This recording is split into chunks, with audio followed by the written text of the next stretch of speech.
It comes from after this book of stories came out.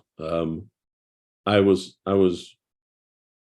literally thinking, well, what am I going to write about next? Because the first one is about, my wife has left. The second one is about the fact that the stranger's house, about the fact they can't have kids, and we had two wonderful kids, and it was born out of the same thing, which I think somebody pointed out to me years later, that I basically write about things that I'm afraid of losing. And it took somebody in a reading to point that out to me. I'm like, oh, okay.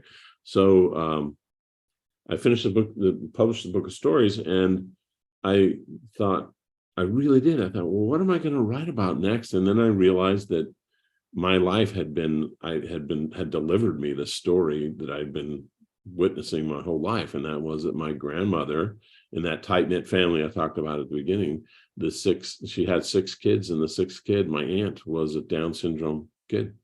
And they were born in a log cabin, literally, truly, factually, that my grandfather built in the 1920s.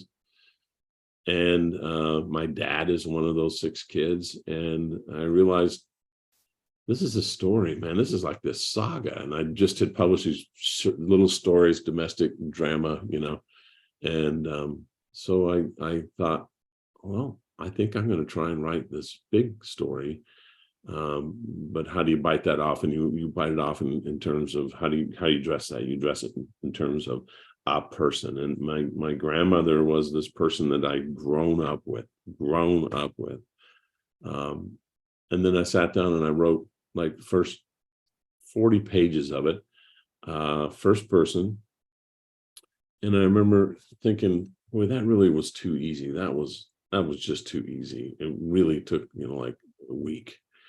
And so I stopped, I put it down, I walked around, I tried it again. And I went at it from a different angle, and it just did not work. And I went back to that original one and thought, hey, you've been given this gift. You should just run with this gift. And I don't mean the gift of my being able to write, but this story. What I felt was the ease that it came, with which it came, was I felt like the authenticity of the voice, that this is a real person talking to me. And this, not really addressing Bret, but it was first person. It was like, I'm just listening to this real person. And there was an authenticity to that when I backed up and tried to go at it again, was missing, because I was thinking of being a writer, writing this, when I tell my students all the time that the last thing you should be thinking about as a writer, when you're writing, is writing. You're not thinking about writing. You should not be thinking about the words. You have to be within, you have to be, I just say all the time, you have to be all in. You have to be all in with this. You're never writing about somebody. If you're writing about somebody, that person's at arm's length. You are there. And so that's what I think what happened with that. And then I realized go ahead. Oh, no, please continue. What I realized was that I wrote a few more pages, then I realized I don't know anything. I grew up with my grandmother. I don't know anything. So I went out and visited her and interviewed her for about a week. And my aunt was still living with her then. She was in her 50s. And I said, Grandma, I'm going to write a book, and I'm going to try to write a book. And it's about your life. And, the questions I had lined up for her were basically oddball questions about what was your favorite radio program? What was the best new dress you ever had? What was your car in 1941? These sorts of realistic questions, because I had no, I'm born in 1958. I have no access to that other than to look at pictures and to read about it. But also, here's my grandma who could tell me everything. But I knew that there was this one question I had to ask her. And I was very apprehensive about asking her this, but I believe that all great characters they're flawed. They have failures. They have failures. And this is my beloved grandma. And so I told her, I said, Grandma, no, don't take this wrong, but I believe that all great characters have failed. They're flawed. And what was your great failure? And she did not hesitate a second. She just she looked at me, she said, I thought I could fix things, but then I realized too late that I couldn't. So she thought she could fix my aunt, and then realized after raising all these 6 kids that I couldn't do that. I couldn't fix that. And literally all I had to do was to go home and write a book. And as soon as she told me that, I was like, all I got to do is go home and write a book. Now, the voice in the character, the voice and the visual for me in my mind was never my grandma. It's like this other person, but it still has all the characteristics of my grandma. So it's all in Jules' point of view. But Brenda is like this major player. I mean, she's second. So I had to really deeply imagine. There's just a lot of things I didn't ask my grandma about, but I had to imagine that as your child is growing up, they have friends. There's these activities that I grew up seeing. There was bowling. We always went to her bowling league she was on. We would go to ceremonies at their school. We would do all kinds of things as a kid, but I'm only a kid.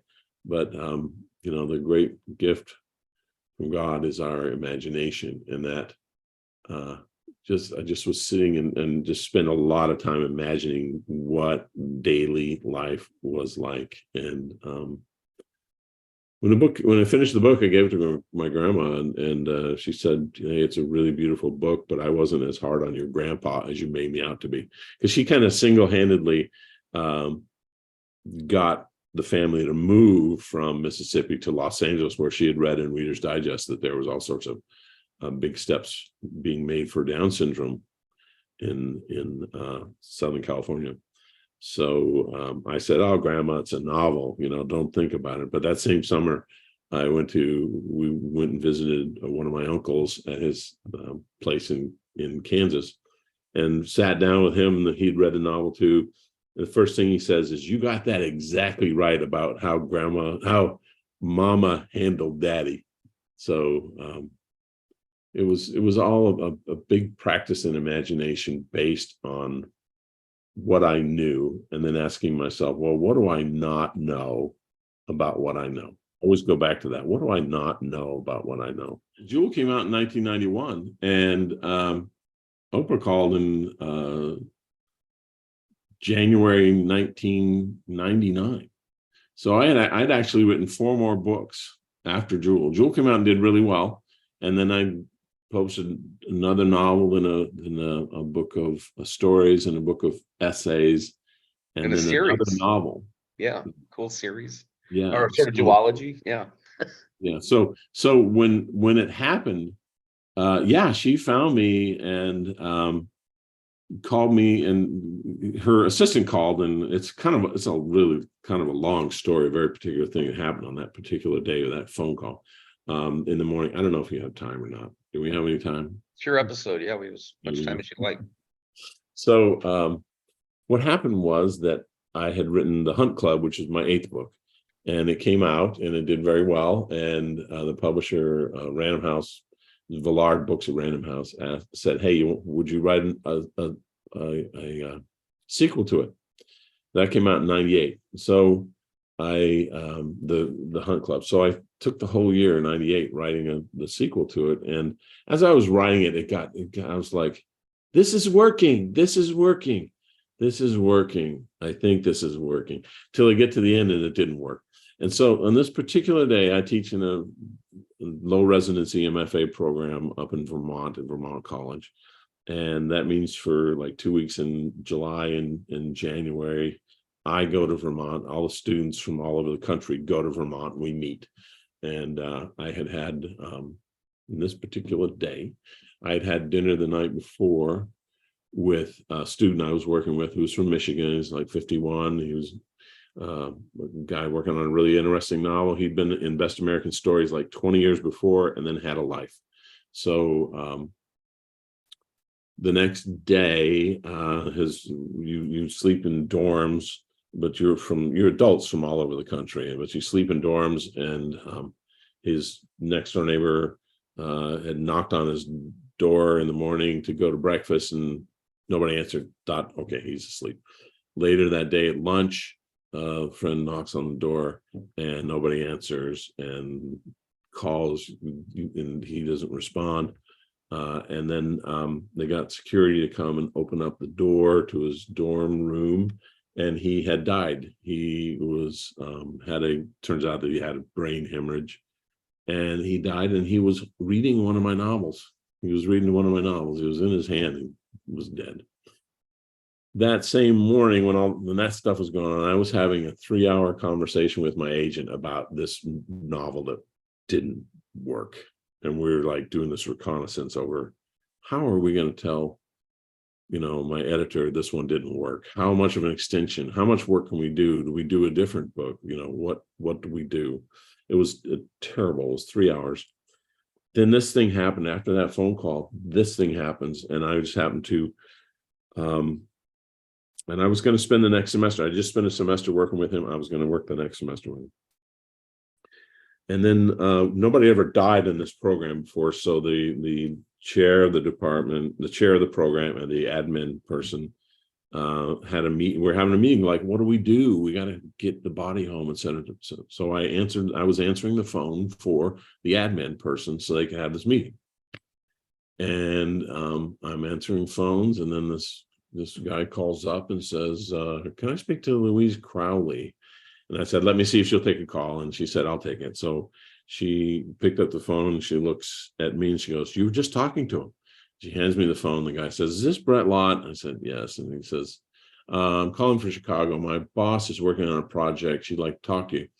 And I said, okay. And so he said, can I put you on hold? And I said, okay. So he puts me on hold, and the music was I'm Every Woman, Shaka Khan on the whole music.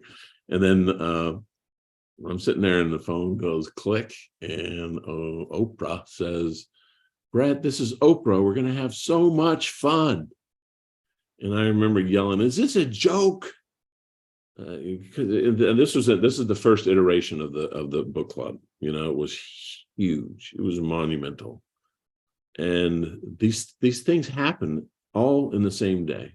A book I wrote was a train wreck. This guy who was writing a novel died, and he was holding one of my novels and he's died. And here comes Oprah. And it was a very humbling day. And I don't believe in coincidence. I believe that all things are a part of, I'm a believer, I'm a Christian, I believe in God. And I believe that things are not coincidental. And I'm not saying that this guy needed to die so I could be humbled. That's not what I'm saying. But just this confluence of events just told me, basically, God is saying, look, I'm going to bless you in ways you don't even deserve. But you know what? You don't deserve it.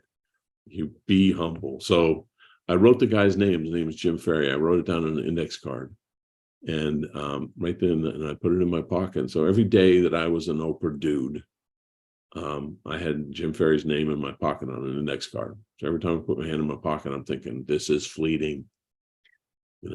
This is not the be all to end all, but it was fabulous. I don't want to sound like I was moping around. It was fabulous. But I finished my latest book, and I wanted to write another book. I mean, it's like kind of built into your system as a writer. So, but I remember sitting there and thinking, what would I love to write about? And I thought, I love travel. I mean, I love history. I love history.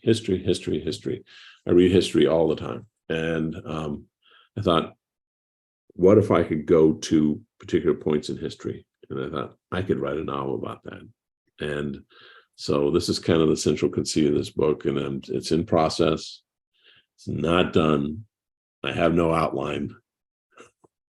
So I'm working against myself in those regards. It's based in Charleston in the future, not too distant, maybe 20 years from now. And it has to do with time travel. So that's about all I'm going to say. But it's not like I climb in my scooter and go in time. It's different. So I'm hoping to be different about it. But even though I'm only, like as far as 100 pages in, it's a Bret Lott novel about family.